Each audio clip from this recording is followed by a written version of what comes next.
एक शख्स गाड़ी से उतरा और बड़ी तेजी से एयरपोर्ट में घुसा। जहाज उड़ने के लिए तैयार था। उसे किसी कॉन्फ्रेंस में पहुंचना था जो खास उसी के लिए आयोजित की जा रही थी। वो अपनी सीट पर बैठा और जहाज उड़ गया। अभी जहाज कुछ दूर ही उड़ा था कि कैप्टन ने ऐलान किया, तूफानी बारिश और बिजली की वजह से जहाज का रेडियो सिस्टम ठीक से काम नहीं कर रहा, इसलिए हम करीबी एयरपोर्ट पर उतरने के लिए मजबूर हैं। जहाज लैंड होते ही अब वो शख्स बाहर निकला और कैप्टन से शिकायत करने लगा कि उसका एक एक मिनट कीमती है और होने वाली कॉन्फ्रेंस में उसका पहुंचना बहुत जरूरी है।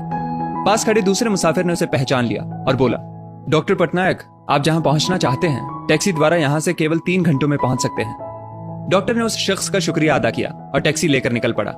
लेकिन ये क्या, आंधी तूफान और मूसलाधार बारिश ने गाड़ी का चलना मुश्किल कर दिया। फिर भी ड्राइवर गाड़ी चलाता रहा। अचानक ड्राइवर को एहसास हुआ कि वो रास्ता भटक चुका है।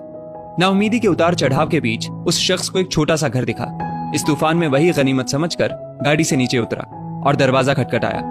आवाज आई, जो कोई भी है अंदर आ जाए, दरवाजा खुला है।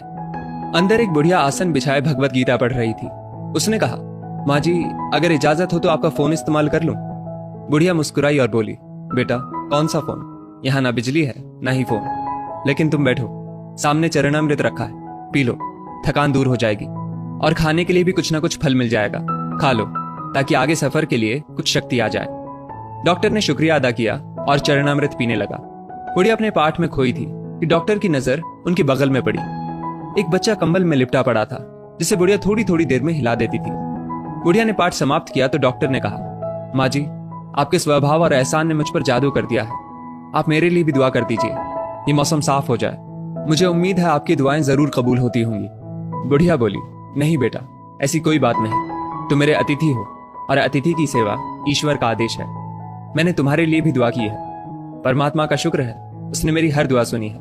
बस एक और दुआ मैं उसे मांग रही हूँ, शायद जब वो चाहेगा उसे भी कबूल कर लेगा। कौन सी दुआ? डॉक्टर ने पूछा। बुढ़िया बोली, ये जो 4 साल का बच्चा तुम्हारे सामने अधमरा पड़ा है, मेरा पोता है। न इसकी माँ जिंदा है न ही बाप। इस बुढ़ापे में इसकी जिम्मेदारी मुझ पर है। डॉक्टर कहते हैं इसे कोई खतरनाक रोग है जिसका वो इलाज नहीं कर सकते। वो कहते हैं एक ही नाम पर डॉक्टर है।